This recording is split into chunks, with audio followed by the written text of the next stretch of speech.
Tiberius. The patrician branch of the Claudian house, there was a plebeian branch too, of equal influence and distinction, came to Rome, which had then been only recently founded, from the Sabine town of Regilli, bringing with them a large train of dependents. They did so at the invitation of Titus Tatius, who was either Romulus's co-king or, according to a more widely held version of the story, reigned at a later period and shared the government of the city with Atta Claudius, then head of the Claudians, about 6 years after the expulsion of the kings. The Claudians were enrolled among the patrician houses, and also publicly decreed an estate beyond the Anio for their dependents to farm, and a family burial ground at the foot of the Capitoline Hill. In course of time they amassed 28 consulships, 5 dictatorships, 7 censorships, 6 triumphs, and 2 ovations. Many different forenames and surnames were used by members of the house, but they unanimously decided to ban the forename Lucius, because one Lucius Claudius had been convicted as a highwayman, and another as a murderer, and added the surname Nero, which is Sabine for strong and energetic. History records many distinguished services and equally grave injuries done to the state by Claudians. Let me quote only a few instances. Appius Claudius the Blind advised the Senate that an alliance with King Pyrrhus would not be in the national interest. Claudius Caudex was the first to take a fleet across the Straits of Messina and expelled the Carthaginians from Sicily. Tiberius Nero intercepted Hasdrubal as he arrived in Italy from Spain with powerful reinforcements for his brother Hannibal, and defeated him before a junction could be effected. On the debit side of the ledger must be set Claudius Regillianus's attempt, while one of the 10 commissioners for codifying the laws, to enslave and seduce a freeborn girl, a wicked act which made the commons desert Rome in a body for the second time, leaving the patricians to their own devices. Then there was Claudius Russus, who set up a crowned image of himself at the town called Appius's Forum, and attempted to conquer Italy with the help of his armed dependents. And Claudius Pulcher, who as consul took the auspices before a naval battle off Sicily, and, finding that the sacred chickens had refused their feed, cried, "If they will not eat, let them drink." He threw them into the sea, fought the battle in defiance of their warning, and lost it. When the Senate then ordered Claudius to appoint a dictator, he seemed to be making a joke of the critical military situation when he chose one Glycius, his dispatch rider. An equal disparity may be found between the records of the Claudian women. There was a Claudia who, when the ship which was bringing the sacred image of the Idaean mother-goddess to Rome grounded on a Tiber mud-bank, publicly prayed that she might be allowed to refloat it, in proof of her perfect chastity, and did so. Against her achievement may be set that of Claudius Pulcher's sister. She was riding through the crowded streets in a carriage, and making such slow progress that she shouted, "If only my brother were alive to lose another fleet, that would thin out the population a little." She was consequently tried for treason in the people's court, as had happened to no woman before her. All these Claudians were aristocrats and pillars of the patrician party, with the sole exception of Publius Clodius, who found he could best expel Cicero from Rome by becoming the adoptive son of a plebeian, as it happened a man younger than himself. Moreover, they were so rude and violent in their attitude towards the commons that not even when tried on a capital charge would any of them condescend to wear suppliant dress or sue for mercy. And some, in their constant quarrels with the tribunes of the people, actually dared to strike them, though their persons were officially sacrosanct. Once, when a Claudian was about to celebrate a triumph without first obtaining the commons' consent, His sister, a Vestal virgin, mounted the decorated chariot and rode with him all the way to the capital, thus making it sacrilege for the tribunes of the people to halt the procession. Tiberius was doubly a Claudian, his father having been descended from the original Tiberius Nero, and his mother from Appius Pulcher, both of them sons of Appius the Blind. His maternal grandfather had, however, been adopted into the Livian family. The Livians were originally plebeians, but had also achieved great distinction, winning 8 consulships, 2 censorships, 3 triumphs, and the titles of dictator and master of the horse. Among the best-known members of this house were Livius Salinator and the 2 Drusi. Livius Salinator had been convicted of malpractices while consul and fined, yet was re-elected by the commons to a 2nd term, and even appointed censor, whereupon he set a mark of ignominy against the names of every tribe, to register his disapproval of their fickleness. The first Drusus gained this honourable surname by killing an enemy chieftain called Drausus in single combat, and it became hereditary. He is also said to have brought back from Gaul, where he was a governor of praetorian rank, the gold which his ancestors had paid to the Senonians in ransom for captured Rome. This contradicts the tradition that the treasure had already been redeemed by the dictator Camillus. His great-great-grandson, known as the Senate's patron, because of his stalwart opposition to the reforms of the Gracchi brothers, left a son who was treacherously murdered by the opposing party while carrying on the same policy in similar circumstances and with equal resolution. Tiberius's father, Nero, a quaestor, commanded Julius Caesar's fleet during the Alexandrian War, and was largely responsible for his eventual victory. Caesar showed his appreciation by making Nero a priest, in substitution of Publius Scipio, and sent him to plant colonies in Gaul, including those of Narbo and Arelate. Yet at Caesar's death, when, to prevent further rioting, all the other senators voted for an amnesty, Nero moved that rewards should be conferred on the assassins. Later he was elected praetor, but towards the end of his term 2 of the triumvirs, Antony and Lepidus, quarrelled among themselves. So he retained the emblems of office longer than was his legal right, and followed Antony's brother Lucius, then consul, to Perugia. When Perugia fell, only Nero of all Roman magistrates in the city scorned to capitulate. He stood loyally by his convictions, and escaped to Praeneste, then to Neapolis, and after a vain attempt at enlisting a force of slaves with a promise of arms and freedom, took refuge in Sicily. There Sextus Pompeius was slow to grant him an audience, and denied him the use of the fasces. Taking offence, Nero crossed over to Greece, where he joined Mark Antony. On the conclusion of peace he presently returned to Antony's train to Rome, and with him came his wife Livia Drusilla, who had borne him 1 son and was pregnant of another. Yet when Augustus wanted to marry Livia, Nero surrendered her to him and died soon afterwards. The elder son was named Tiberius Nero, the younger Drusus. Some believe that Tiberius was born at Fundi, but their only evidence is that his maternal grandmother originated there, and that a statue of Fortune has since been set up in the town by decree. The bulk of trustworthy opinion makes him born on the Palatine Hill in the course of the civil war which was to be decided at Philippi, the date being given as 16 November, and the consuls as Marcus Aemilius Lepidus and Lucius Munatius Plancus, the latter for his 2nd term. Both date and birthplace are, indeed, recorded in the calendar and the official gazette, yet some writers still insist that he was born in the previous year, during the consulship of Hirtius and Pansa, or in the following year, during that of Servilius Isauricus and Mark Antony's brother Lucius. His childhood and youth were beset with hardships and difficulties, because Nero and Livia took him wherever they went in their flight from Augustus.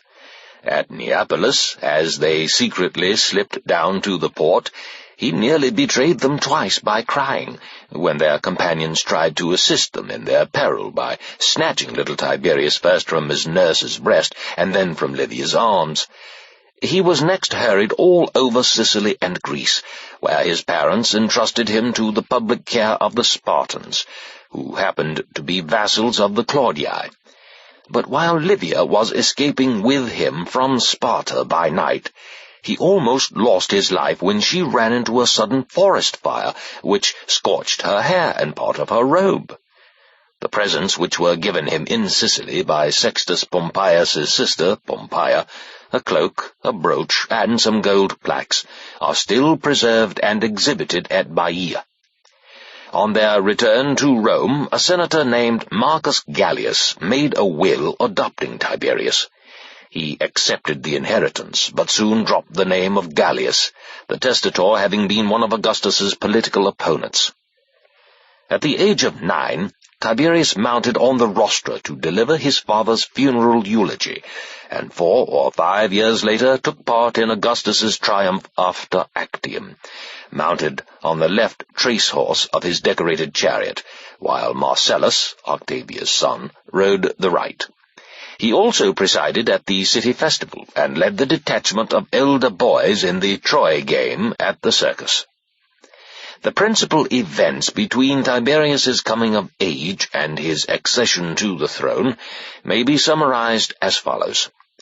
He staged a gladiatorial contest in memory of his father Nero, and another in memory of his grandfather Drusus.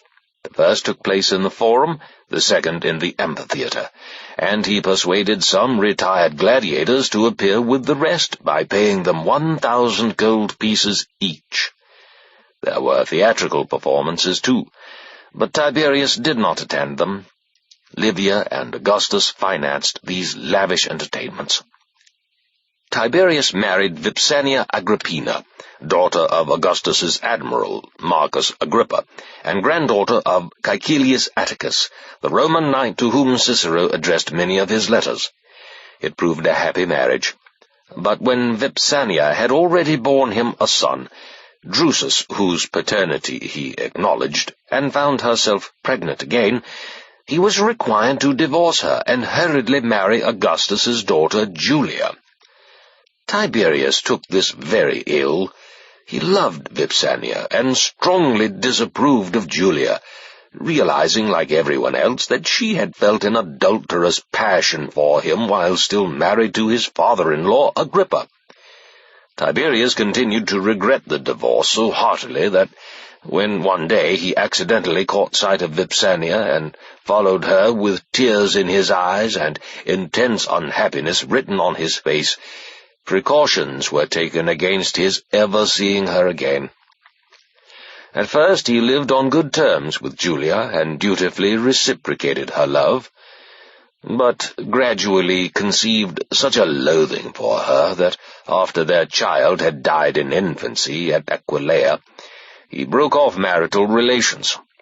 On the death in Germany of his brother Drusus, Tiberius brought the body back to Rome, walking in front of the coffin all the way.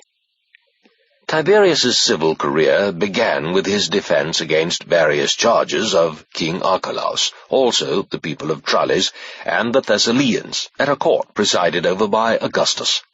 Next he appeared before the Senate as advocate of the people of Laodicea, Thyatira, and Chios, who had appealed for relief because of losses incurred in an earthquake. When Fannius Caepio plotted against Augustus with Varro Murena, Tiberius acted as public prosecutor and secured their condemnation on a charge of high treason.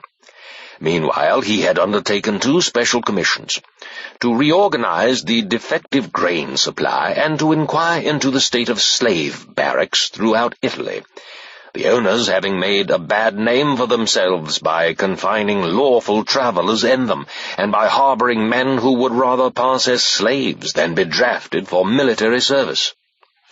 His first campaign was fought against the Cantabrians, as a colonel.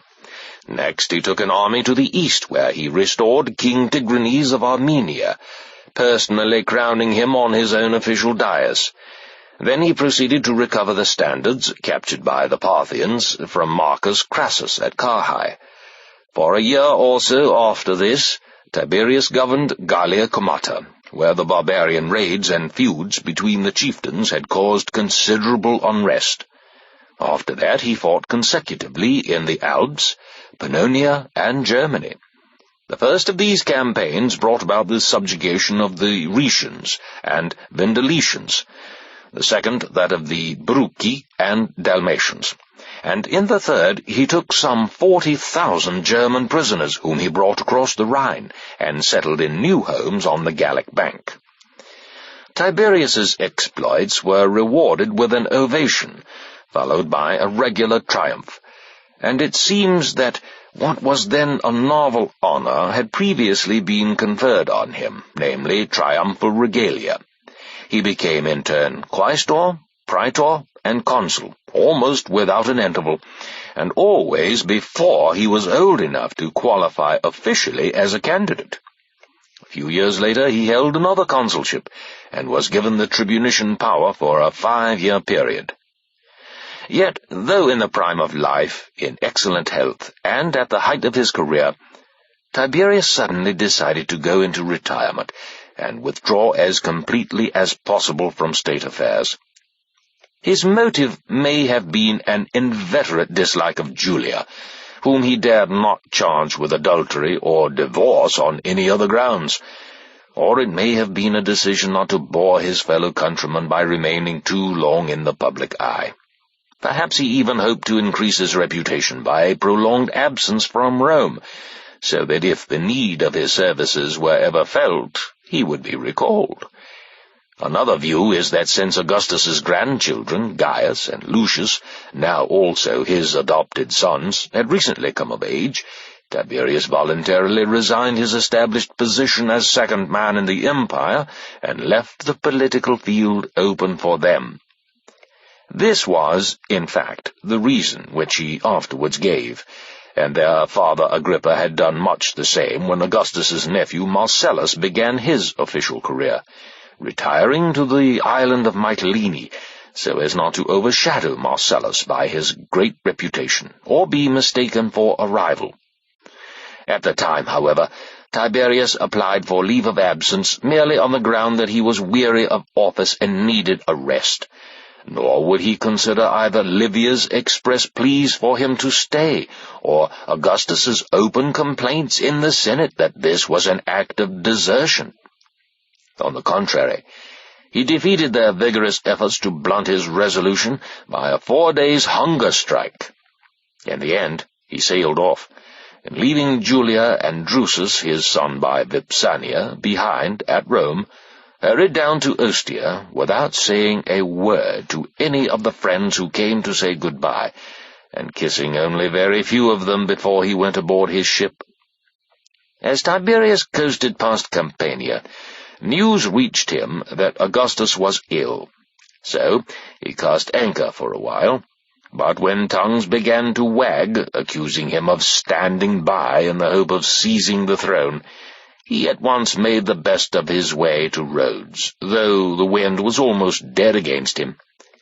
He had cherished pleasant memories of that beautiful and healthy island since touching there, during his return voyage from Armenia many years before, and contented himself with a modest town-house and a nearby country villa, which was not on a grand scale either. Here he behaved most unassumingly. After dismissing his lictors and runners, he would often stroll about the gymnasium, where he greeted and chatted with simple Greeks, almost as if they were his equals. It happened once that, in arranging the next day's program, he had expressed a wish to visit the local sick. His staff misunderstood him. Orders went out that all the patients in town should be carried to a public colonnade and there arranged in separate groups according to their ailments. Tiberius was shocked. For a while he stood at a loss, but at last went to see the poor fellows, apologizing even to the humblest and least important for the inconvenience he had caused them. In Rhodes he exercised his tribunician power on a single recorded occasion only. It was his custom to attend the schools and halls where professors of philosophy lectured, and listen to the ensuing discussions. Once, when two sophists had started a violent argument, an impudent member of the audience dared abuse him for joining in and appearing to support one sophist at the expense of the other. Tiberius slowly retired to his house, from which he all at once reappeared with a group of lictors. Then, instructing a herald to summon the scurrilous wretch before his tribunal, presently ordered him off to jail. Soon afterwards, Tiberius learned that Julia had been banished for immoral and adulterous behavior, and that his name had been used by Augustus on the bill of divorce sent her. The news delighted him, but he felt obliged to send a stream of letters urging a reconciliation between Augustus and her, and though well aware that Julia deserved all she got, allowed her to keep whatever presents she had at any time received from him. When the term of his tribunician power expired, he asked Augustus's leave to return and visit his family, whom he greatly missed, and confessed at last that he had settled in Rhodes only because he wished to avoid the suspicion of rivalry with Gaius and Lucius. Now that both were fully grown and the acknowledged heirs to the throne, he explained his reasons for keeping away from Rome were no longer valid. Augustus, however, turned down the plea, telling him to abandon all hope of visiting his family, whom he had been so eager to desert. Thus Tiberius remained most unwillingly in Rhodes, and could hardly persuade Livia to wheedle him the title of ambassador from Augustus as an official cloak for his disfavor. His days were now clouded with danger and fear.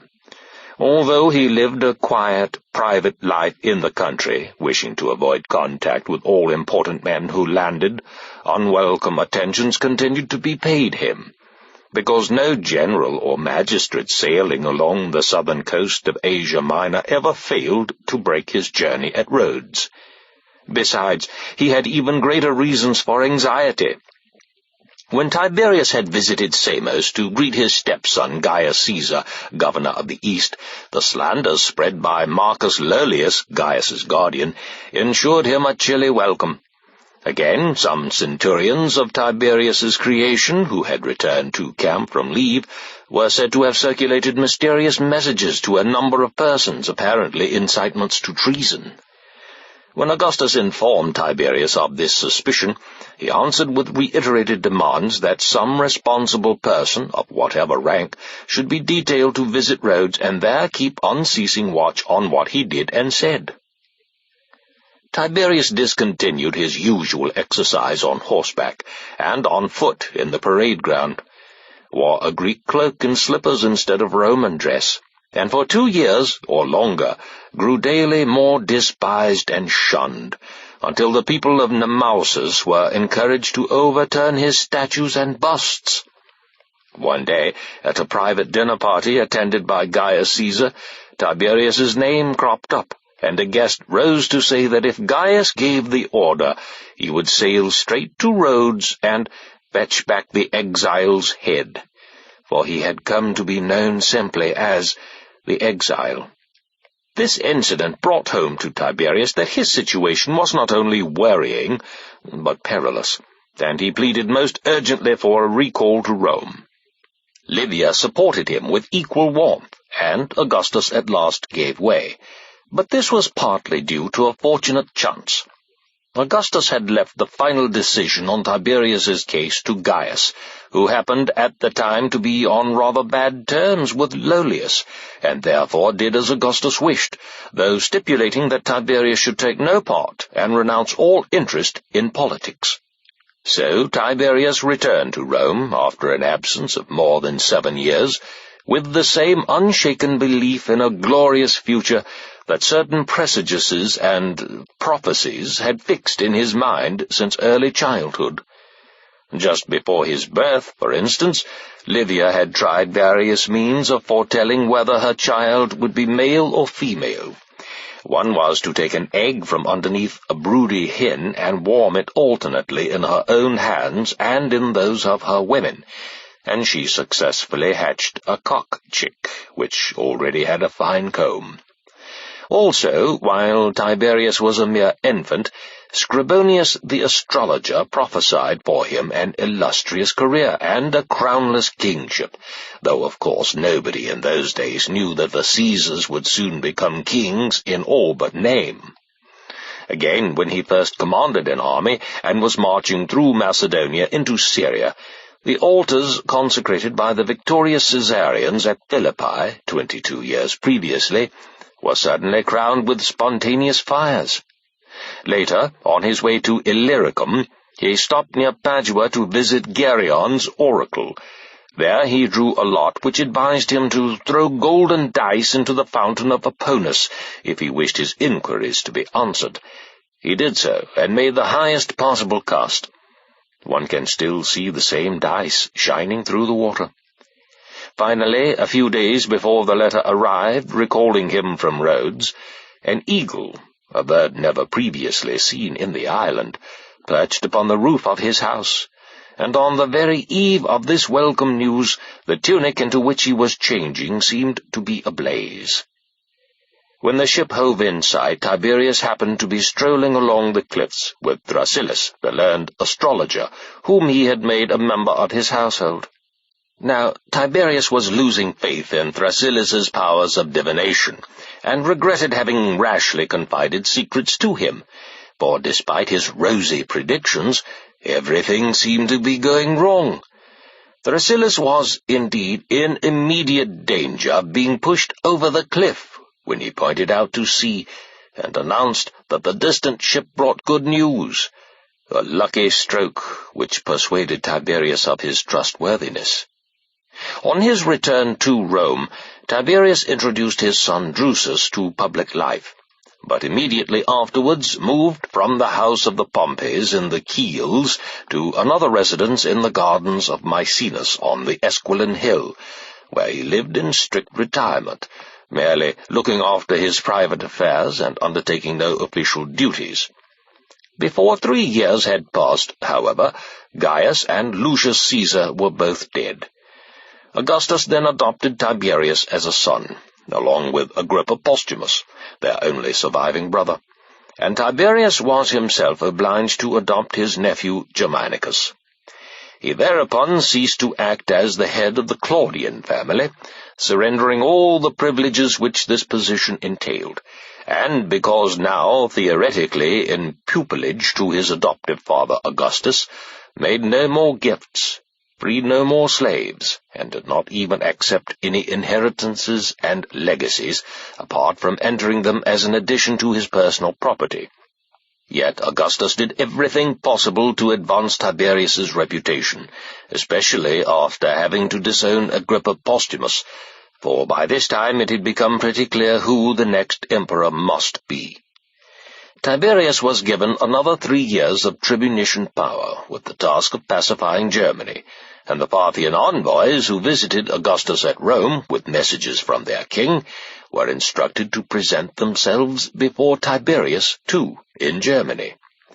There followed the Illyrian revolt, which he was sent to suppress, and which proved to be the most bitterly fought of all foreign wars since Rome had defeated Carthage. Tiberius conducted it for 3 years at the head of 15 legions, and a correspondingly large force of auxiliaries. Supplies were always short and conditions arduous, but though often called back to Rome, he never allowed the powerful and adjacent enemy forces to assume the offensive. Tiberius was well paid for his stubbornness by finally reducing the whole of Illyricum, a stretch of country enclosed by Italy, Noricum, the Danube, Thrace, Macedonia, and the Adriatic Sea, to complete submission. This feat appeared in a still more glorious light when Quintilius Varus fell in Germany with his 3 legions. But for the timely conquest of Illyricum, most people realized the victorious Germans would have made common cause with the Pannonians. Tiberius was therefore voted a triumph, and many other distinctions. Proposals were made for decreeing him the surname Panonicus, or the Unconquered, or the Devoted, but Augustus vetoed all these in turn, promising on each occasion that Tiberius would be satisfied with what he intended to bequeath him. Tiberius himself postponed his triumph because of the public mourning for Varus, but entered Rome dressed in a senatorial gown and wreathed with laurel. A tribunal had been built in the enclosure. On it were 4 chairs of state, behind which the Senate stood, ranged in a semicircle. Tiberius mounted the steps and took his seat at Augustus's side, the 2 outer chairs being occupied by the consuls. From this place of honor he greeted the populace and was then escorted around the appropriate temples.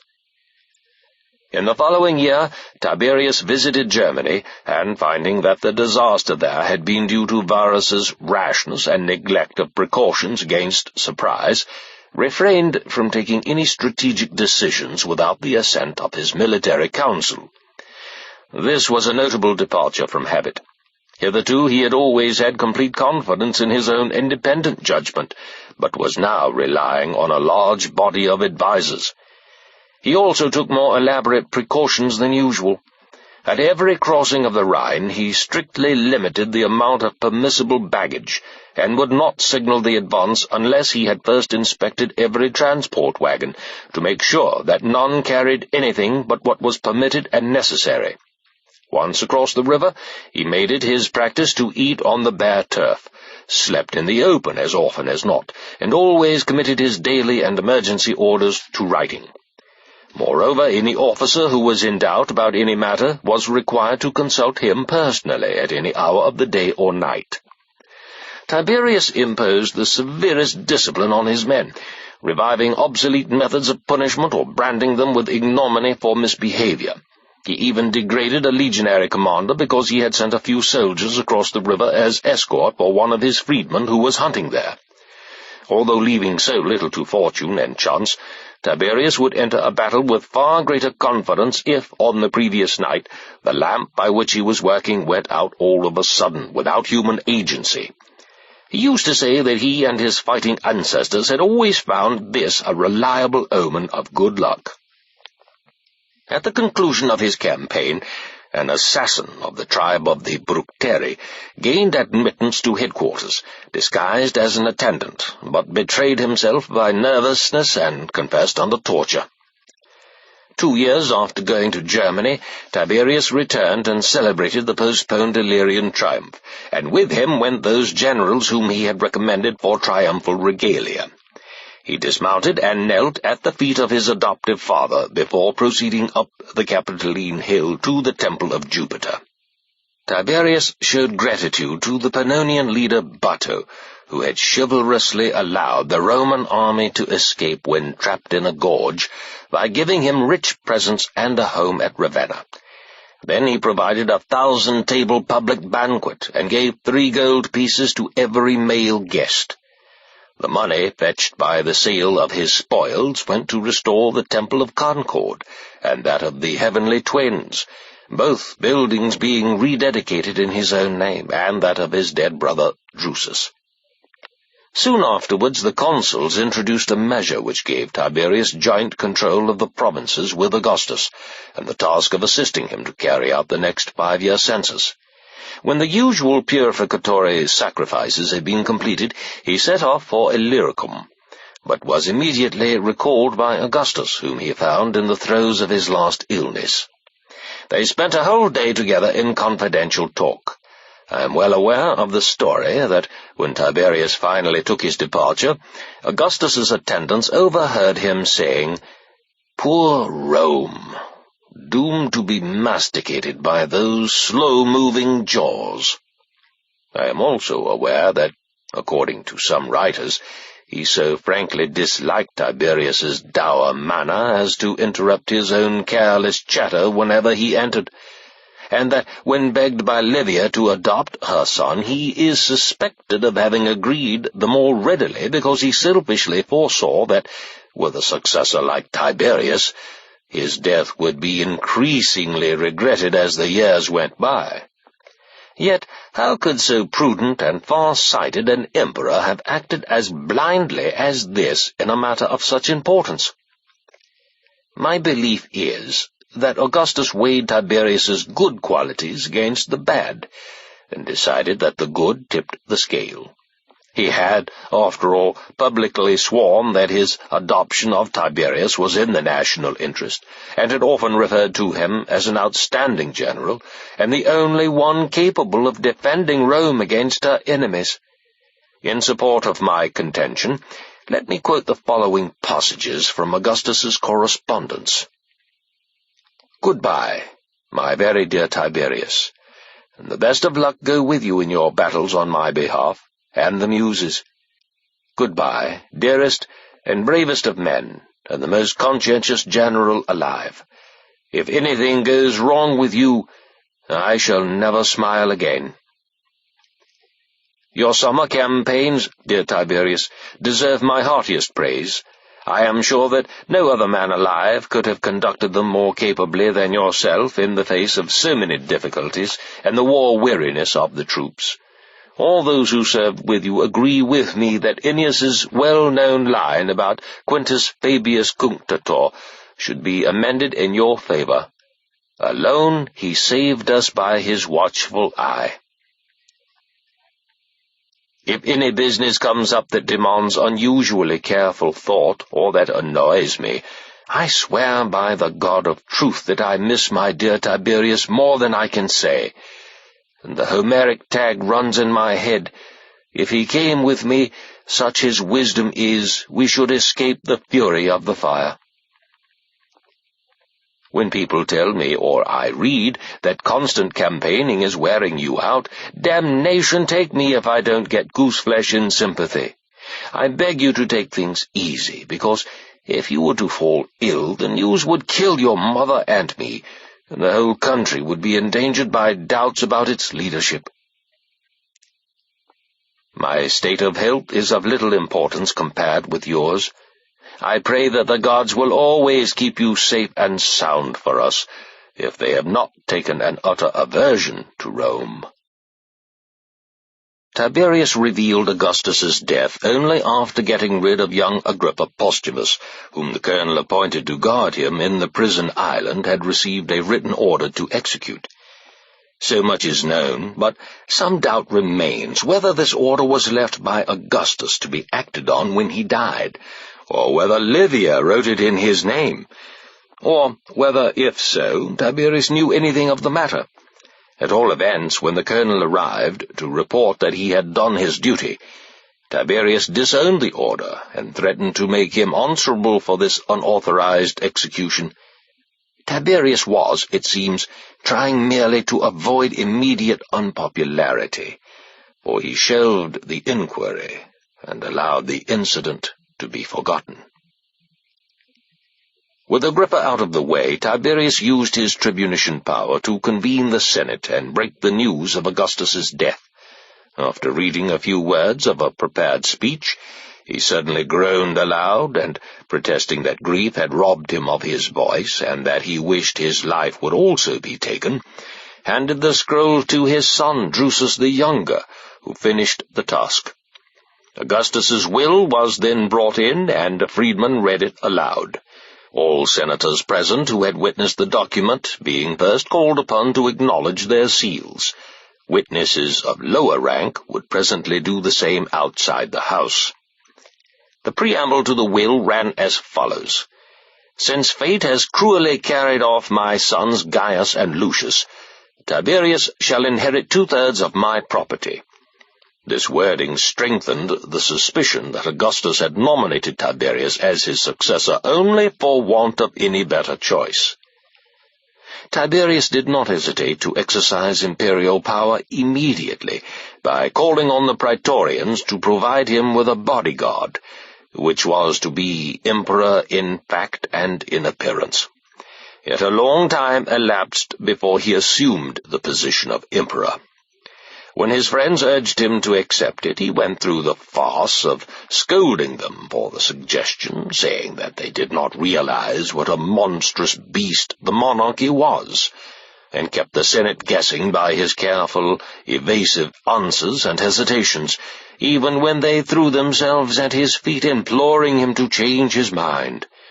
This made some of them lose patience, and in the confusion a voice was heard shouting, "Oh, let him either take it or leave it." And another senator openly taunted him with, "Some people are slow to do what they promise. You are slow to promise what you have already done." Finally, with a great show of reluctance and complaints that they were forcing him to become a miserable and overworked slave, Tiberius accepted the title of emperor, but hinted that he might later resign it. His actual words were, "Until I grow so old that you may be good enough to grant me a respite." His hesitation was caused by fear of the dangers that threatened him from many quarters, and often led him to declare that he was holding a wolf by the ears. One Clemens, a slave of Agrippa Postumus, had recruited a fairly large force to avenge his dead master. Lucius Scribonius Libo, a nobleman, was secretly planning a revolt, and mutinies now broke out in Illyricum and Germany. Both bodies of mutineers demanded large, very large, concessions, particularly that they should be paid at the same rate as the Praetorian Guardsmen. The army in Germany also refused to acknowledge an emperor whom they had not chosen themselves, and did all they could to make their commander, Germanicus, accept the supreme office despite the flat refusal. A fear that they might succeed was the main reason for Tiberius's plea to the Senate, "Pray, assign me any part in the government you please, but remember that no single man can bear the whole burden of empire. I need a colleague, or perhaps several colleagues." He then gave out that he was dangerously ill, so that Germanicus would wait with more patience for an early succession, or at least a share in the sovereignty. However, both mutinies were suppressed. Tiberius tricked Clemens into surrender, and in the following year he finally brought Libo in front of a senatorial court, though hitherto he had merely kept on his guard, not feeling powerful enough to take active measures against him. Thus, when Libo took part in a sacrifice among the priests, Tiberius, who was with him, had substituted a leaden knife for the sharp double-bladed steel one which Libo would use, and later refused his plea for a private audience unless Drusus the Younger was present, and even then pretended to need the support of Libo's arm as they walked up and down together, and clung tightly to it. These immediate anxieties past, Tiberius at first behaved with great discretion, and almost as modestly as if he had never held public office. Of the many high honors voted him, he accepted none but a few unimportant ones, and could hardly be persuaded to let his birthday, which fell on the day of the plebeian games, be honored by the addition of a 2-horse chariot to the state procession in the circus. He vetoed all bills for the dedication of temples and priests to his divinity, and reserved the right to sanction even the setting up of his statues and busts, which might not be placed among the images of the gods, but lodged in temples merely as adornments. Proposals that all citizens should swear to approve his past and future actions, and that the months of September and October should be renamed respectively Tiberius and Livius, after his mother, met with his veto. He also declined to set the title Imperator before his name, or Father of his country after, or to let the civic crown, which had been voted to Augustus for preserving the lives of his fellow citizens, be fixed above his own palace door, and even refrained from using the title Augustus, though his by right of inheritance, in any letters except those addressed to foreign monarchs and princes. On becoming emperor, he held no more than 3 consulships, one for a few days, the next for 3 months, and the third during his absence in Capri, from New Year until 15 May. Such was his hatred of flatterers that he refused to let senators approach his litter, whether in greeting or on business. And one day, when an ex-consul came to apologize for some fault and tried to embrace his knees in suppliant fashion, Tiberius retreated so hurriedly that he tumbled over backwards. And if anyone, either in conversation or a speech, spoke of him in too fulsome terms, Tiberius would interrupt and sternly correct the phrase. Once, when addressed as "My lord and master," he gave warning that no such insult must ever again be thrown at him. Another man referred to "your sacred occupations," and a third said that he had approached the Senate by his authority. Tiberius made them change these words to "your laborious occupations" and "his advice." He was, moreover, quite unperturbed by abuse, slander, or lampoons on himself and his family, and would often say that liberty to speak and think as one pleases is the test of a free country. When the Senate asked that those who had offended in this way should be brought to book, he replied, "We cannot spare the time to undertake any such new enterprise. Open that window, and you will let in such a rush of denunciations as to waste your whole working day. Every one will take this opportunity of airing some private feud." A remarkably modest statement of his is recorded in the Proceedings of the Senate. "If so-and-so challenges me, I shall lay before you a careful account of what I have said and done. If that does not satisfy him, I shall reciprocate his dislike of me." All this was the more noteworthy because Tiberius showed an almost excessive courtesy when addressing individual senators and the House as a body. Once, on the floor of the House, he found himself disagreeing with Quintus Tiberius, and said, "You will, I hope, forgive me if I trespass on my rights as a senator by speaking rather more plainly than I should." Then he turned to the House with, "Let me repeat, gentlemen, that a right-minded and true-hearted statesman who has had as much sovereign power placed in his hands as you have placed in mine should regard himself as the servant of the Senate, and often of the people as a whole, and sometimes of private citizens too. I do not regret this view because I have always found you to be generous, just, and indulgent masters." He even made a pretense at restoring popular liberties by seeing that the Senate and magistrates enjoyed their former dignities, and by referring all public and private business, however important or unimportant, to the House, asking for advice in every matter that concerned the national revenue, the allocation of monopolies, and the construction or repair of public buildings. He actually consulted them about the drafting or disbanding of troops, the stationing of legions and auxiliaries, the extension of military commands, the choice of generals to conduct particular campaigns, and how to answer letters from foreign potentates. When the commander of a cavalry squadron was accused of robbery with violence, Tiberius compelled him to plead his case before the Senate. He always entered the house unattended, except for one day when he was sick and carried in on a litter, and even then he dismissed his bearers immediately. If decrees were passed in defiance of his wishes, he abstained from complaint. For example, when he had insisted that city magistrates should stay at home and transact their official business, but the Senate allowed a praetor-elect to travel overseas with the privileges of an ambassador, and on expressing the opinion that a road could rightfully be made at Trebia with a legacy bequeathed the city towards the building of a new theatre, he was overruled, and the testator's intentions were respected. Once it happened that the Senate put a motion to the vote. Tiberius went into the minority lobby, and not a soul followed him. He left a great deal of public business to the magistrates and the ordinary processes of law, and the consuls grew so important again that an African delegation came before him, complaining that they could make no headway with Caesar, to whom they had been sent. Nor was this at all remarkable.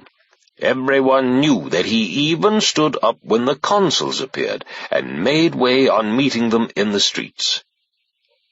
Some governors of consular rank earned a rebuff by addressing their dispatches to Tiberius rather than the Senate, and asking him to approve awards of military honors as though they were not entitled to give these at their own discretion. He also congratulated a praetor who, when he assumed office, revived the ancient custom of publicly eulogizing his own ancestors, and he attended the funerals of important citizens to the extent of witnessing their cremation. Tiberius never presumed on his position by riding roughshod over men of lesser rank. He summoned to Rome the Rhodian magistrates who had sent him a public report without adding the usual complimentary formula, yet did not reprimand them when they appeared, merely instructing them to repair the omission, and sending them home again. During his stay at Rhodes, a professor of literature named Diogenes used to lecture every Sabbath, and, when Tiberius wanted to hear him some other day of the week, sent a slave out to say, "Come back on the 7th day." Diogenes now turned up at Rome and waited at the palace door to pay Tiberius his respects. Tiberius's only revenge was a mild message, "Come back in the 7th year."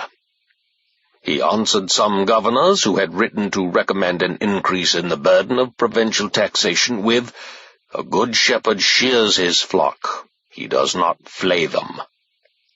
Very gradually, Tiberius showed that he was the real ruler of the empire, and though at first his policy was not always consistent, he nevertheless took considerable pains to be careful and helpful and to further the national interest. At first, too, he intervened in matters of state only when abuses had to be checked, revoking certain orders published by the Senate, and sometimes offering to sit on the tribunal beside the magistrates, or at one end of the dais in an advisory capacity. And if it came to his ears that influence was being used to acquit a criminal in some court or other, he would suddenly appear and address the jury either from the floor or from the tribunal, asking them to remember the sanctity of the law, and their oath to uphold it, and the serious nature of the crime on which their verdict was required. He also undertook to arrest any decline in public morality due to negligence or license. Tiberius cut down the expenses of public entertainments by lowering the pay of actors, and setting a limit to the number of gladiatorial combats on any given festival. Once he protested violently against an absurd rise in the cost of Corinthian bronze statues and of high-quality fish. 3 mullets had been offered for sale at 100 gold pieces each. His proposal was that a ceiling should be imposed on the prices of household furniture, and that market values should be annually regulated by the Senate. At the same time, the ideals were to restrict the amount of food offered for sale in cookshops and eating houses, even banning pastry. And to set an example in his campaign against waste, he often served, at formal dinner parties, half-eaten dishes left over from the day before, or only one side of a wild boar, which, he said, contained everything that the other side did. He issued an edict against promiscuous kissing and the giving of good luck gifts at New Year. On the receipt of such a gift, he had formerly always returned one 4 times as valuable, and presented it personally. But he discontinued this practice when he found the whole of January becoming spoilt by a stream of gift-givers who had been denied an audience on New Year's Day. An ancient Roman custom revived by Tiberius was the punishment of married women guilty of improprieties by the decision of a family council, so long as a public prosecutor had not intervened.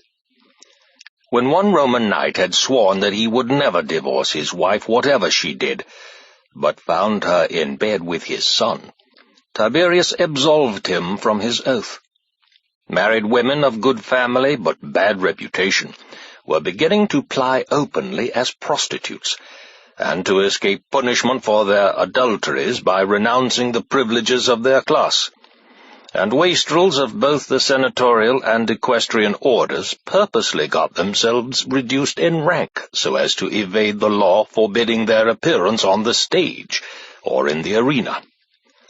All such offenders were now exiled, which discouraged any similar sheltering behind the letter of the law. Tiberius degraded a senator on hearing that he had left Rome just before the 1st of July, the date for renting and letting houses and rooms, in order to secure a house at a cheaper rental later on, when there would be less demand. He cancelled the quaestorship of another man who had married a woman the day before he cast lots for a province, but divorced her the next day. He abolished foreign cults at Rome, particularly the Egyptian and Jewish, forcing all citizens who had embraced these superstitious faiths to burn their religious vestments and other accessories. Jews of military age were removed to unhealthy regions, on the pretext of drafting them into the army. The others of the same race or of similar beliefs were expelled from the city and threatened with slavery if they defied the order. Tiberius also banished all astrologers, except such as asked for his forgiveness and undertook to make no more predictions. Tiberius safeguarded the country against banditry and brigandage by decreasing the distance between military posts, and at Rome provided the Praetorian Guards, who had hitherto been billeted in scattered lodging-houses, with a regular camp. He also discountenanced city riots, and if any broke out, crushed them without mercy. The theatre audience had formed factions in support of rival actors, and once, when their quarrels ended in bloodshed, Tiberius exiled not only the faction leaders, but the actors who had been the occasion of the riot. Nor would he ever give way to popular entreaties by recalling them.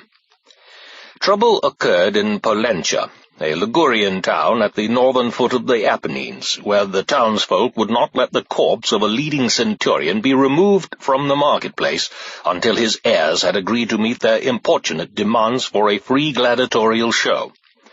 Tiberius detached one cohort from Rome and another from the kingdom of Cottius, to converge on Pollentia after disguising their destination. They had orders to enter the town simultaneously by opposite gates, suddenly display their weapons, blow trumpets, and consign most of the inhabitants and magistrates to life imprisonment. He also abolished the traditional right of sanctuary throughout the empire, and punished the people of Cyzicus for their outrageous treatment of certain Roman citizens by withdrawing the freedom conferred on them as a reward for services in the Mithridatic War. After his accession to the throne, he undertook no campaigns, but delegated the task of dealing with enemy outbreaks to his generals, sanctioning aggressive action only if it seemed unavoidable. He disciplined foreign kings suspected of ill will towards Rome by threats and reprimands rather than punitive expeditions, and decoyed some of them with glowing promises to Rome, where they were detained at his pleasure. Among them were Maroboduus the German, Rhascuporus the Thracian, and Archelaus of Cappadocia, whose kingdom he reduced to provincial status. In the first 2 years of his reign, Tiberius did not once set foot outside the gates of Rome, and even after that the farthest town he visited was Antium, where he occasionally spent a few days.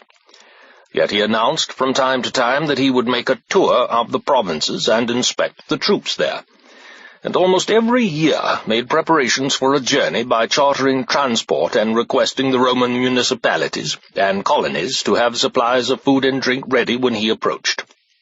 At last he even allowed people to make vows for his safe return from the promised tour, which earned him the humorous nickname of Callipides, the original Callipides having been a comic actor famous for his realistic imitation of a long-distance runner, in which he never moved from the same spot.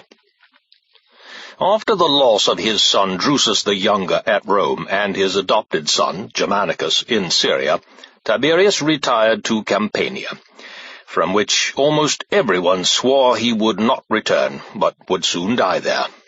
This prediction was not far out, because Rome had, in fact, seen the last of him, and he narrowly escaped death a few days later. He was dining at a country house called the Cavern, near Terracina, when some huge rocks fell from the roof of the natural cave, which served as a banqueting hall, and gave the house its name, killing several guests and attendants close to him.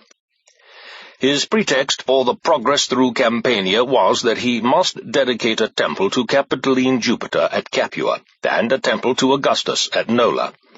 But these tasks done, he crossed over to the Isle of Capri, which fascinated him by having only one small landing beach. The remainder of its coast consisted of sheer cliffs surrounded by deep water. However, a catastrophe at Fidnenae recalled him to the mainland almost at once in response to the pressing entreaties of its people. The amphitheatre had collapsed during a gladiatorial show, and more than 20,000 people lay dead in the ruins. Tiberius now gave audiences to everyone who demanded them, and was the readier to make amends because he had given orders on leaving the city some days previously that he must not be disturbed throughout his journey. On his return to Capri, he let all affairs of state slide, neither filling vacancies that occurred in the equestrian order, nor making new appointments to senior military posts or the governorships of any province. Spain and Syria were left without their governors of consular rank for several years. He allowed the Parthians to overrun Armenia, the Dacians and Sarmatians to ravage Moesia, and the Germans to invade Gaul, a negligence as dangerous to the empire as it was dishonorable.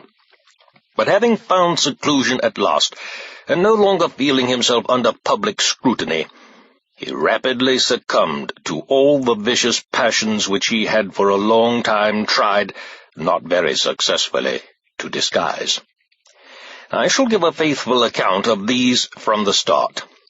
Even as a young officer, he was such a hard drinker that his name, Tiberius Claudius Nero, was displaced by the nickname Biberius Caldius Mero, meaning drinker of hot wine with no water added.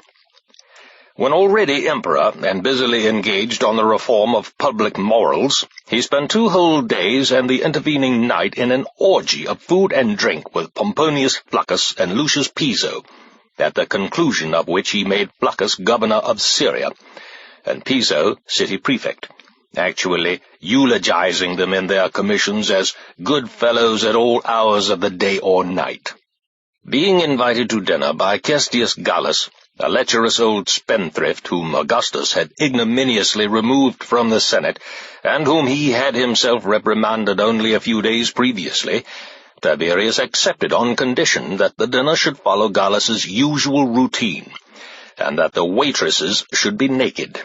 At another banquet, a very obscure candidate for the quaestorship drained a huge 2-handled tankard of wine at Tiberius's challenge, whereupon he was preferred to rival candidates from the noblest families. Tiberius also paid Asellius Sabinus 2,000 gold pieces to show his appreciation of a dialogue, in which a mushroom, a fig picker, an oyster, and a thrush took part in a competition, and established a new office, Comptroller of Pleasures, first held by a knight named Titus Caesonius Priscus. On retiring to Capri, he made himself a private sporting house, where sexual extravagances were practiced for his secret pleasure. Bevies of girls and young men, whom he had collected from all over the empire as adepts in unnatural practices, and known as spentrii, would copulate before him in groups of 3 to excite his waning passions. A number of small rooms were furnished with the most indecent pictures and statuary obtainable, also certain erotic manuals from Elephantis in Egypt. The inmates of the establishment would know from these exactly what was expected of them. He furthermore devised little nooks of lechery in the woods and glades of the island, and had boys and girls dressed up as Pans and nymphs, prostituting themselves in front of caverns or grottos, so that the island was now openly and generally called Caprinium, a play on the word caper, or goat. Some aspects of his criminal obscenity are almost too vile to discuss, much less believe. Imagine training little boys, whom he called his minnows, to chase him while he went swimming, and get between his legs to lick and nibble him, or letting babies not yet weaned from their mother's breast suck at his breast or groin. Such a filthy old man he had become. Then there was a painting by Parrhasius, which had been bequeathed him on condition that, if he did not like the subject, he could have 10,000 gold pieces instead. Tiberius not only preferred to keep the picture, but hung it in his bedroom. It showed Atalanta performing fellatio with Meleager. The story goes that once, while sacrificing, he took an erotic fancy to the acolyte who carried the incense casket, and could hardly wait for the ceremony to end before hurrying him and his brother, the sacred trumpeter, out of the temple and indecently assaulting them both. When they jointly protested at this disgusting behavior, he had their legs broken. What nasty tricks he used to play on women, even those of high rank, is clearly seen in the case of Malonia, whom he summoned to his bed. She showed such an invincible repugnance to complying with his lusts that he set informers on her track, and during her very trial continued to shout, "Are you sorry?" Finally, she left the court and went home. There she stabbed herself to death after a violent tirade against that filthy-mouthed, hairy, stinking old man. So a joke at his expense slipped into the next Atalan farce, won a loud laugh, and went the rounds at once. The old goat goes for the doze with his tongue. Tiberius was close-fisted to the point of miserliness, never paying his staff a salary when on a foreign mission, but merely providing their keep. On the sole occasion that he behaved liberally to these friends of his, Augustus bore the expense.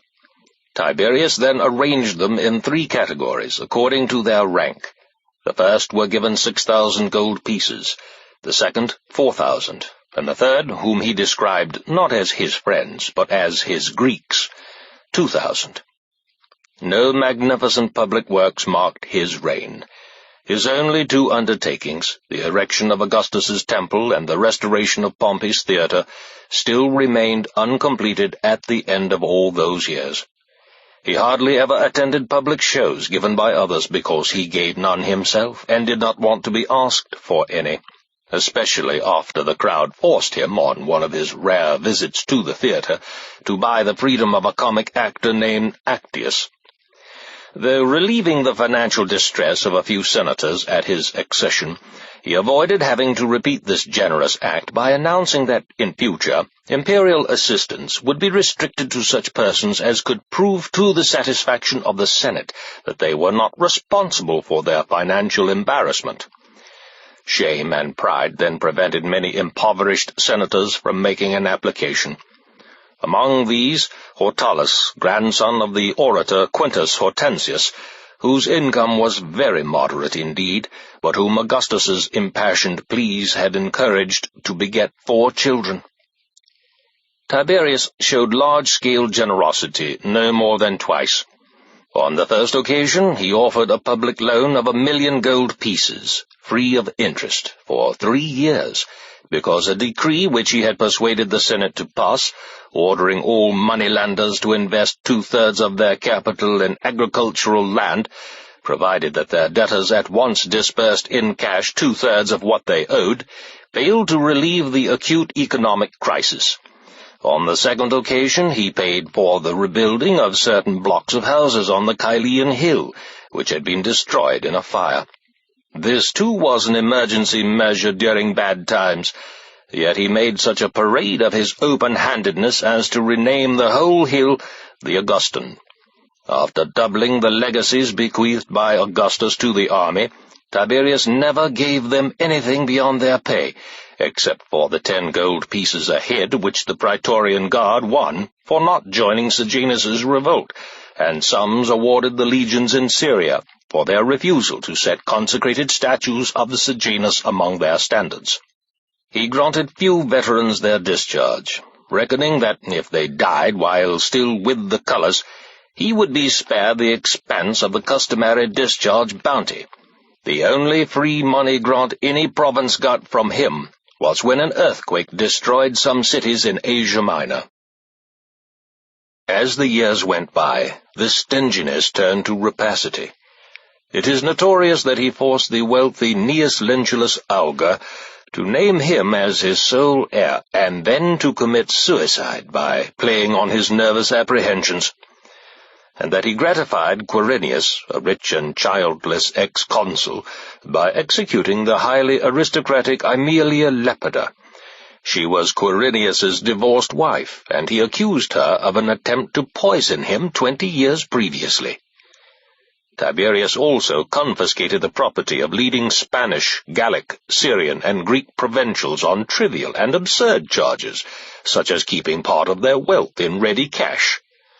He made many states and individuals forfeit their ancient immunities and mineral rights, and the privilege of collecting taxes.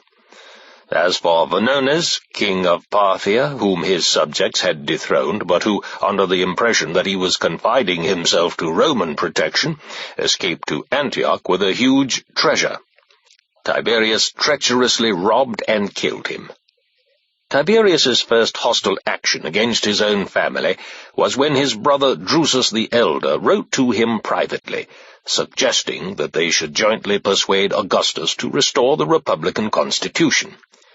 Tiberius produced the letter, then he turned against the rest. After coming to power, he showed so little loyalty or kindness for his exiled wife Julia that he did not have the decency to confirm her father's decree, which merely confined her to a town, but restricted her to a single house, where visitors were forbidden. He even deprived her of the annual allowance hitherto paid her by Augustus, on the pretext that no mention of these had appeared in his will, and that consequently, under common law, she was no longer entitled to draw them. Tiberius then complained that his mother Livia vexed him by wanting to be co-ruler of the empire, which was why he avoided frequent meetings or long private talks with her.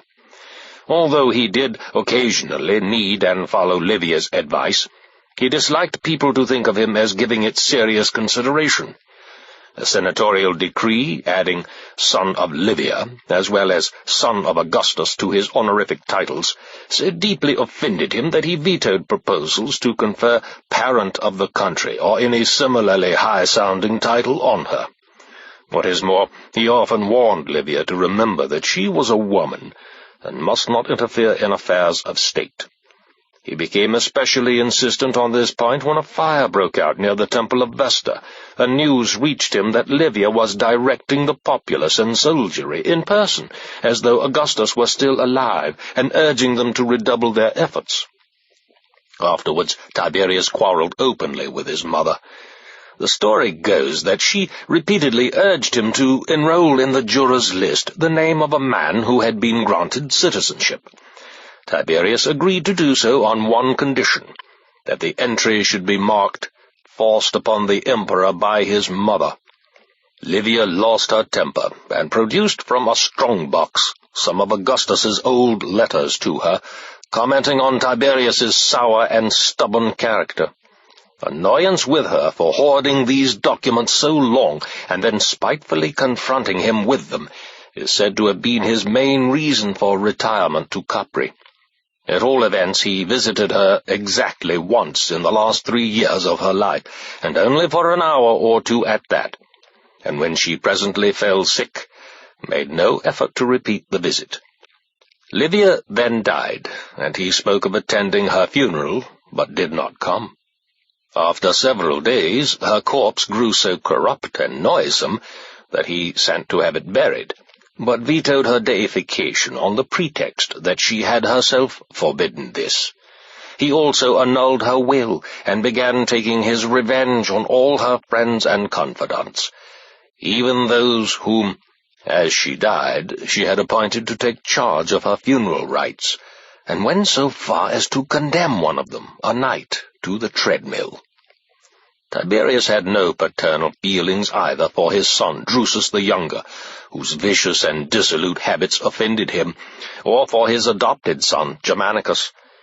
When Drusus died, Tiberius was not greatly concerned, and went back to his usual business almost as soon as the funeral ended, cutting short the period of official mourning. In fact, when a Trojan delegation arrived with condolences, somewhat belatedly, Tiberius grinned, having apparently got over his loss, and replied, "May I condole with you in return on the death of your eminent fellow citizen Hector?" Also, he described Germanicus's glorious victories as wholly ineffective, and far more than the country could afford. So little affection did he feel for them. He actually sent the Senate a letter of complaint when Germanicus hurried to Alexandria, and there relieved a sudden disastrous famine, without consulting him. It is even believed that he arranged for Gnaeus Piso, the governor of Syria, to poison Germanicus, and that Piso, when tried on this charge, would have produced his instructions, had they not been taken from him when he confronted Tiberius with them, whereupon he was executed. As a result of these events, "Give us back Germanicus" was written on the walls throughout Rome and shouted all night. Tiberius later strengthened popular suspicion by his cruel treatment of Germanicus's wife Agrippina and her children. When Agrippina said more than was wise in her complaints about her husband's death, Tiberius took her by the hand, quoting the Greek line, "And if you are not queen, my dear, have I then done you wrong?" And this was the last conversation that he ever condescended to have with her. Indeed, since she seemed scared of tasting an apple which he handed her at dinner, the invitation to his table was never repeated. He said that she had charged him with attempted poisoning, yet the whole scene had been carefully stage-managed. He would offer the apple as a test of her feelings for him, and she would suspect that it carried certain death, and refuse it. At last he falsely accused her of planning to take sanctuary beside the image of her grandfather Augustus, or with the army abroad, and exiled her to the prison island of Pandataria. In punishment for her violent protests, he ordered a centurion to give her a good flogging, in the course of which she lost an eye. Then she decided to starve herself to death, and though he had her jaws prized open for forcible feeding, succeeded. So he wickedly slandered her memory, persuading the Senate to decree her birthday a day of ill omen, and boasting of his clemency in not having her strangled and thrown out on the stairs of mourning. He even allowed a bill to be passed congratulating him on this pious attitude and voting a golden commemorative gift to Capitoline Jupiter. By Germanicus, Tiberius had 3 grandsons, Nero, Drusus, and Gaius, and another Tiberius by Drusus the younger. He recommended Nero and Drusus, the eldest of Germanicus's sons, to the Senate, and celebrated their coming-of-age ceremonies by giving largesse to the populace. But when he found that at the New Year celebrations prayers for their safety were being added to his own, he asked the Senate to decide whether this was a proper procedure, suggesting that such honors should be conferred only on men who had served their country long and meritoriously. After this he made no secret of his dislike for the young pair, and arranged that all sorts of false charges should be brought against them, then cleverly contrived that whenever they expressed their natural indignation at his schemes, a witness would always be standing by. This gave him grounds for writing the Senate so harsh a complaint that both were declared public enemies and starved to death, Nero on the island of Pontia, Drusus in a palace cellar. It is believed that Nero was forced to commit suicide when an executioner, announcing that he had come with the Senate's warrant, displayed the noose for hanging him and the hooks for dragging his corpse to the Tiber. As for Drusus, his hunger was such that he tried to eat the flock from his mattress, and their bodies were chopped in so many pieces that great difficulty was later found in collecting them for burial. Tiberius had asked the Senate to choose him a council to advise him on public affairs, consisting of 20 men, in addition to certain old friends and intimates, only 2 or 3 of whom died natural deaths. All the rest he killed, one way or another, including Aelius Sejanus, who dragged many others to ruin with him. Tiberius felt no affection for Sejanus, but had given him plenary powers as being efficient and cunning enough to do what was required of him, namely, to make away with Germanicus's children and ensure that Tiberius's true grandson and namesake should become the next emperor. He acted no less cruelly towards the Greek kings who were his associates and whose company gave him special pleasure. One day he asked a man named Zeno, who had been discoursing in a rather affected style, "What nasty dialect may that be?" "It is Doric," replied Zeno. Tiberius mistook this for a taunting reference to his own exile at Rhodes, where Doric is spoken, and banished Zeno to the Aegean island of Cinaria. At the dinner table he used to pose questions arising from his daily study. Seleucus, a professor of literature, had been finding out from the imperial servants what books he was reading, and came prepared with all the right answers. Hearing of this, Tiberius dismissed him from the company, and later forced him to commit suicide. Some signs of Tiberius's savage and dour character could be distinguished even in his boyhood. Theodorus the Gadarene, who taught him rhetoric, seems to have been the first to do so, since on having occasion to reprove Tiberius he would call him mud kneaded with blood. But after he became emperor, while he was still gaining popular favor by a pretense of moderation, there could be no doubt that Theodorus had been right. Once, as a funeral procession was passing, a humorist hailed the corpse and asked him to tell Augustus's ghost that his bequests to the commons had not yet been duly paid. Tiberius ordered the man to be arrested and brought before him. "I will give you your due at once," he said, and ordered his execution with, "Why not go to my father yourself and tell him the truth about those legacies?" Soon afterwards, a Roman knight named Pompeius appeared in the Senate to lodge a strong protest against some action of Tiberius. Tiberius threatened imprisonment, shouting, "You're Pompeius, aren't you? I'll make a Pompeian of you unless you hold your tongue," a disagreeable pun on the name of Pompey the Great and the fate of his party in times gone by. About this time a praetor asked Tiberius whether, in his opinion, courts should be convened to try cases of treason. Tiberius replied that the law must be enforced, and enforce it he did, most savagely too. One man was accused of decapitating an image of Augustus with a view to substituting another head. His case was tried before the Senate, and, finding a conflict of evidence, Tiberius had the witnesses examined under torture. The offender was convicted, which provided a precedent for far-fetched accusations. People could now be executed for beating a slave, or changing their own clothes close to an image of Augustus, or for carrying a ring or coin bearing Augustus's head into a lavatory or a brothel, or for criticizing anything Augustus had ever said or done. The climax came when a man died merely for letting an honor be voted him by his native town council on the same day that honors had once been voted to Augustus. Tiberius did so many other wicked deeds under the pretext of reforming public morals, but in reality to gratify his lust for seeing people suffer, that many satires were written against the evils of the day, incidentally expressing gloomy fears about the future, such as the following. "You cruel monster, I'll be damned I will, if even your own mother loves you still. You are no knight, Caesar's adopted son, may own no cash to qualify as one, and banishment in Rhodes cancelled your right to be a citizen, far less a knight. Saturn's golden age has passed, Saturn's age could never last.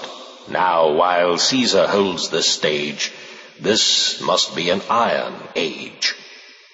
He is not thirsty for neat wine, as he was thirsty then, but warms him up a tastier cup, the blood of murdered men. Here is a Sulla, men of Rome, surnamed Sulla the Fortunate, to your misfortune. Here is a Marius come back at last, to capture Rome. Here is an Antony, uncivilly provoking civil strife, his hands thrice dyed in costly Roman blood. Confess, Rome is no more. All who return to reign from banishment reign bloodily. At first, Tiberius dismissed these verses as the work of bilious malcontents who were impatient with his reforms and did not really mean what they said. He would remark, "Let them hate me, so long as they respect me."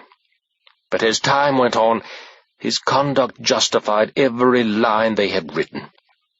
A few days after he came to Capri, a fisherman suddenly intruded on his solitude by presenting him with an enormous mullet, which he had lugged up the trackless cliffs at the rear of the island. Tiberius was so scared that he ordered the guards to rub the fisherman's face with the mullet. The scales skinned it raw, and the poor fellow shouted in his agony, "Thank heavens, I did not bring Caesar that huge crab I also caught." Tiberius sent for the crab, and had it used in the same way. A guardsman once stole a peacock from the imperial aviary, and was sentenced to death. On another occasion, during a country jaunt, the bearers of Tiberius's litter were held up by a bramble thicket. He had the senior centurion of the Praetorian Guard, whose task it was to choose the right path, stretched on the ground and flogged until he nearly died. Soon Tiberius broke out in every sort of cruelty, and never lacked for victims. These were, first, his mother's friends and even acquaintances, then those of his grandsons and daughter-in-law, finally those of Sejanus. With Sejanus out of the way, his savageries increased, which proved that Sejanus had not, as some thought, been inciting him to commit them, but merely providing the opportunities that he demanded. Nevertheless, in Tiberius's brief and sketchy autobiography, we find him daring to assert that Sejanus had been killed because he had found him persecuting Nero and Drusus, the sons of Germanicus. The fact being that he had himself put Nero to death when Sejanus was already an object of suspicion, and Drusus after he had fallen from power. A detailed list of Tiberius's barbarities would take a long time to compile. I shall content myself with a few samples. Not a day, however holy, passed without an execution. He even desecrated New Year's Day. Many of his man victims were accused and punished with their children, some actually by their children, and the relatives forbidden to go into mourning. Special awards were voted to the informers who had denounced them, and in certain circumstances to the witnesses too. An informer's word was always believed. Every crime became a capital one, even the utterance of a few careless words. A poet found himself accused of slander.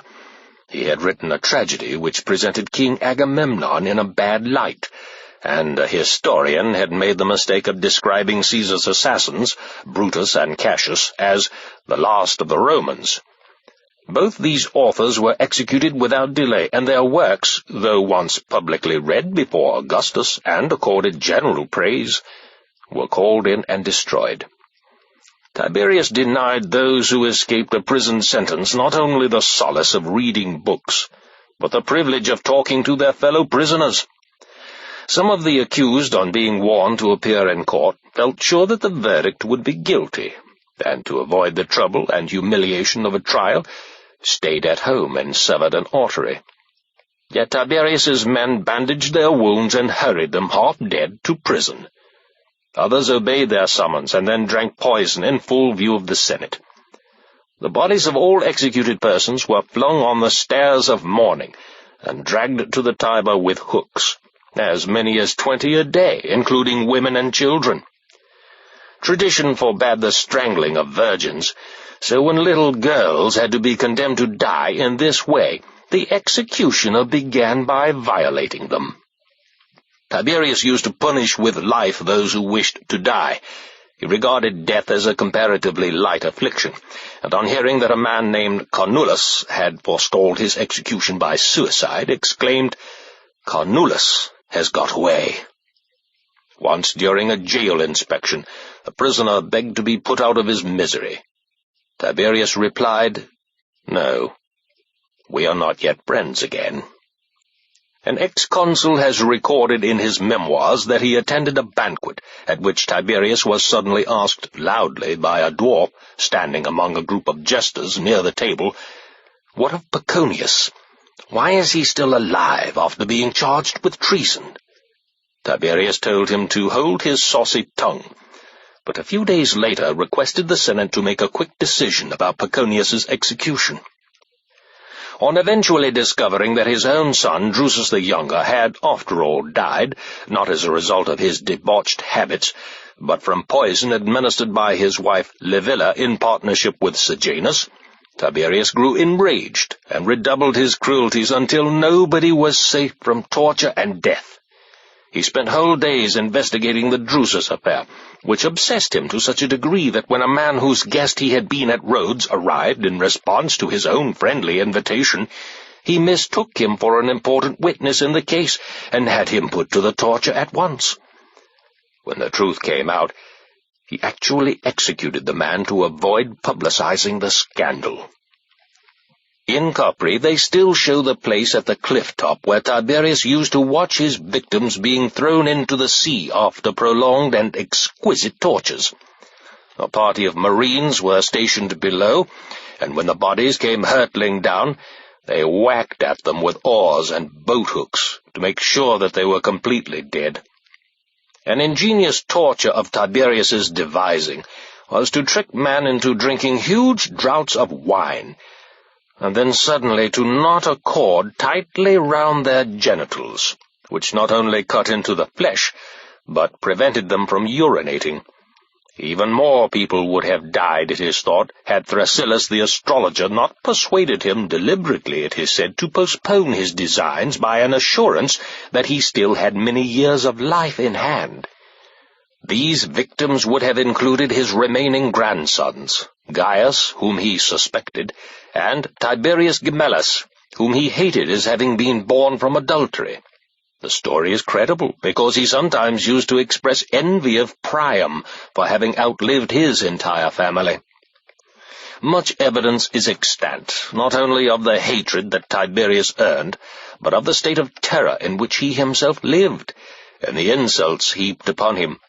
He forbade anyone to consult soothsayers except openly and with witnesses present, and even attempted to suppress all oracles in the neighborhood of Rome, but desisted for fear of the miraculous power shown by the sacred lots, which he brought to Rome in a sealed chest from the Temple of Fortune at Praeneste. They vanished, and did not become visible again until returned to the same temple. Tiberius had assigned provinces to certain ex-consuls, whom he distrusted, but, not daring to relax his surveillance, detained them in Rome for several years until their successors had been appointed. Meanwhile, they relayed his frequent instructions to their lieutenants and agents in the provinces which they officially governed, yet were unable to visit. After exiling Agrippina and her 2 sons, he always moved them from one place of confinement to another in closed litters, with their wrists and ankles fettered, and a military escort to prevent all persons met on the road from even stopping to watch the litter go by, let alone glance inside. Becoming aware that Sejanus's birthday was being publicly celebrated, and that golden statues had been raised to him everywhere as a preliminary step to his usurpation of the throne, Tiberius found some difficulty in getting rid of him, and did so at last by subterfuge rather than by the exercise of imperial authority. First of all, to detach Sejanus from his own immediate entourage, while pretending to honor him, Tiberius appointed him his colleague in a 5th consulship, which he assumed solely for this purpose 10 years after the 4th, but did not visit Rome for his inauguration. Next, he made Sejanus believe that he would soon marry into the imperial family and be awarded tribunician power, and then, taking him off his guard, sent a shamefully abject message to the Senate, begging, among other things, to be fetched into their presence under military escort by one of the 2 consuls. He complained that he was a lonely old man. But he had taken precautions against the revolt, which he feared might yet break out, by ordering that his grandson Drusus, the son of Germanicus, who was still alive, should be released if necessary from his prison at Rome and appointed commander-in-chief. He thought, indeed, of taking refuge at the headquarters of some provincial army, and had a naval flotilla standing by to carry him off the island, where he waited on a cliff-top for the distant bonfire signals, announcing all possible eventualities, which he had ordered to be sent in case his couriers might be delayed. Even when Sejanus's conspiracy had been suffocated, Tiberius did not show the least sign of increased confidence, but remained in the so-called Villa of Jupiter for the next 9 months. His uneasiness of mind was aggravated by a perpetual stream of reproaches from all sides. Every one of his condemned victims either cursed him to his face or arranged for a defamatory notice to be posted in the theatre seats occupied by senators. His attitude to these reproaches varied markedly. Sometimes shame made him want nobody to hear about the incident. Sometimes he laughed and deliberately publicized it.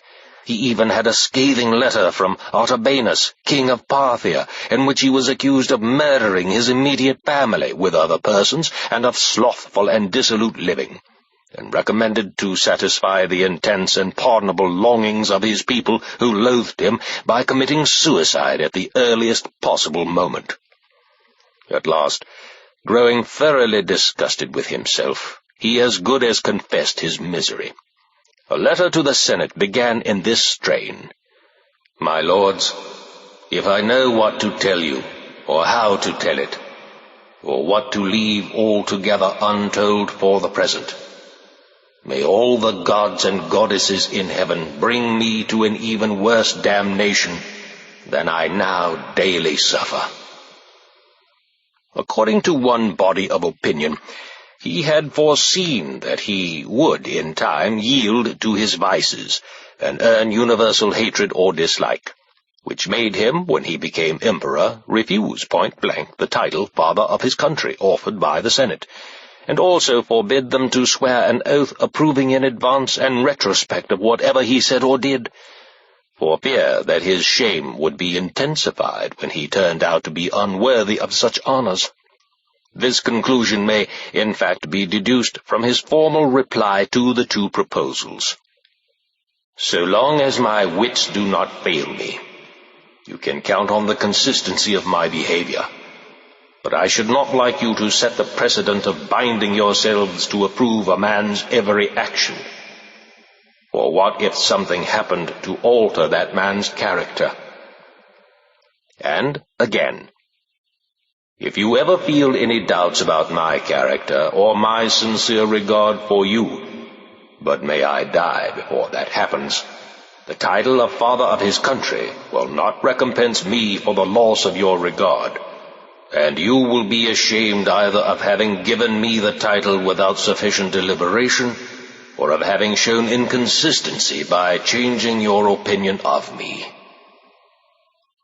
Tiberius was strongly and heavily built, and above average height. His shoulders and chest were broad, and his body perfectly proportioned from top to toe. His left hand was more agile than the right, and so strong that he could poke a finger through a sound, newly plucked apple, or into the skull of a boy or young man. He had a handsome, fresh-complexioned face, though subject to occasional rashes of pimples. The letting his back hair grow down over the nape seems to have been a family habit of the Claudii. Tiberius's eyes were remarkably large, and possessed the unusual power of seeing at night and in the dark, when he first opened them after sleep. But this phenomenon disappeared after a minute or 2. His gait was a stiff stride, with the neck poked forward, and if he ever broke his usual stern silence to address those walking with him, he spoke with great deliberation and eloquent movements of the fingers. Augustus disliked these mannerisms and put them down to pride, but frequently assured both the Senate and the Commons that they were natural and not intentional defects. Tiberius enjoyed excellent health almost to the end of his reign, although after the age of 30 he never called in a doctor or asked one to send him medicine. He lacked any deep regard for the gods or other religious feelings, his belief in astrology having persuaded him that the world was wholly ruled by fate. Yet thunder had a most frightening effect on Tiberius. Whenever the sky wore an ugly look, he would put on a laurel wreath which, he supposed, would make him lightning-proof. Tiberius was deeply devoted to Greek and Latin literature. In Latin oratory he was a follower of Messala Corvinus, whom he had listened to in his youth, when Messala was already an old man. But he ruined his style with so many affectations and pedantries that his extempore speeches were considered far better than the prepared ones. He also wrote an elegy on the death of Lucius Caesar, and Greek verses in the manner of his favorites, Euphorion, Rhiannon, and Parthenius, whose busts he placed in the public libraries among those of the classics, thus prompting several scholars to publish rival commentaries on these poets and dedicate them to him. However, he had a particular bent for mythology, and carried his researches in it to such a ridiculous point that he would test professors of Greek literature, whose society, as I have already mentioned, he cultivated above all others, by asking them questions like, who was Hecuba's mother? What name did Achilles assume when he was among the girls? What song did the sirens sing? Furthermore, on his first entrance into the Senate after the death of Augustus, he showed equal respect for the gods and for his adoptive father's memory by reviving the example set long ago by King Minos of Crete, when informed of his son Androgeus's murder. He used wine and incense in his sacrifice, but dispensed with the customary flutists. Tiberius spoke Greek fluently, but there were occasions when he stuck to Latin, especially at Senate meetings. Indeed, he once apologized to the House for the foreign word monopoly, explaining that he could find no native equivalent, and he objected to the Greek word emblems, meaning metal ornaments riveted on wine cups, when it appeared in a decree. If a one-word Latin equivalent could not be found, he said, a periphrasis of several words must serve. At another time, he gave orders that a soldier who had been asked in Greek to give evidence on oath must answer either in Latin or not at all. During the entire period of Tiberius's retirement from Rome, he only twice attempted to return. On the first occasion he sailed up the Tiber in a trireme as far as the park near the artificial lake, having posted troops along both banks to order away anyone who came from the city to meet him, but, after a distant view of the city walls, sailed back, it is not known why. On the second occasion he rode up on the Appian Way as far as the 7th milestone, but then retreated because of a frightening portent.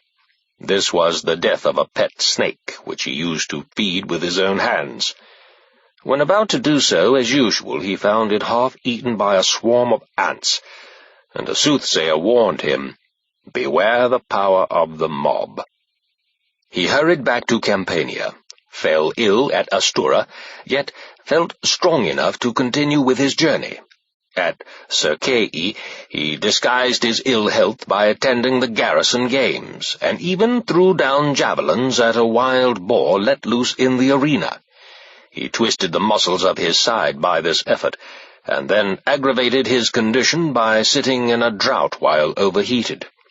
Nevertheless, he resolutely went on to Misenum without any change in daily routine, continuing to engage in banquets and other diversions, partly because he now never practiced self-denial, partly because he wanted nobody to realize how ill he was. Indeed, when the physician Charicles, on leaving the dining table, kissed his hand in farewell, Tiberius suspected a covert attempt to feel his pulse, and begged Charicles to sit down again. Then he kept the party going until very late, and when it ended, followed his nightly habit of standing in the middle of the banqueting hall, with a lictor beside him, for a personal good-night to each of the departing guests. Meanwhile, he read in the Proceedings of the Senate a paragraph to the effect that some persons whom he had sent for trial, merely as named by an informer, had been discharged without a hearing. "This is contempt," he shouted furiously, and decided to return at all costs to Capri, the only place where he felt safe to take vigorous action. But bad weather and increasing sickness delayed his voyage, and he died soon afterwards in a country house which had once belonged to Lucullus. He was then 77 years old, and had reigned for nearly 23 years. It was 16 March, and the consuls of the year were Gnaeus Acerronius Proculus and Gaius Pontius Nigrinus. Some believe that he had been given a slow, wasting poison by Gaius. Others that, when convalescent after fever, he demanded food, but was refused it. According to one account, he fainted, and on regaining consciousness, asked for the seal ring, which had meanwhile been removed from his left hand. Seneca writes that Tiberius, realizing how near his end was, removed the ring himself, as if to give it to someone, but then clung to it a while before replacing it on his finger, that he afterwards lay quiet for some little time with the fist clenched, until summoning his servants, and that, when no one answered, he got out of bed, collapsed, and died. On his last birthday, Tiberius dreamed that the enormous, beautiful statue of Apollo of Temenos, which he had brought from Syracuse to erect in the library of the new temple, came in to announce, "Tiberius will never dedicate me." A few days before his death, the Capri lighthouse was wrecked by an earthquake. At Misenum, the dead embers of the fire which had been put into a brazier to warm his dining room suddenly blazed up again, early in the evening, and continued to glow until late that night. The first news of his death caused such joy at Rome that people ran about yelling, "To the Tiber with Tiberius!" and others offered prayers to Mother Earth and the infernal gods to give him no home below except among the damned. There were also loud threats to drag his body off with a hook and fling it on the stairs of mourning, for popular resentment against his savage behavior was now increased by a fresh outrage. It so happened that the Senate had decreed a 10 days' stay of execution in the case of all persons sentenced to death, and Tiberius died the very day on which the period of grace expired for some of them. They threw themselves on the mercy of the public, but, since Gaius was still away, there was no one who could be approached with an appeal, and the jailers, afraid of acting illegally, carried out the sentence of strangling them and throwing their bodies on the stairs of mourning. Thus the hatred of Tiberius grew hotter than ever. His cruelty, it was said, continued even after his death, and when the funeral procession left Misenum, the cry went up, "Take him to the amphitheatre at Atella. Give him only a half-burning." However, the soldiers carried the corpse on to Rome, where it was cremated with due ceremony. 2 years before his death, Tiberius had drawn a will in his own handwriting.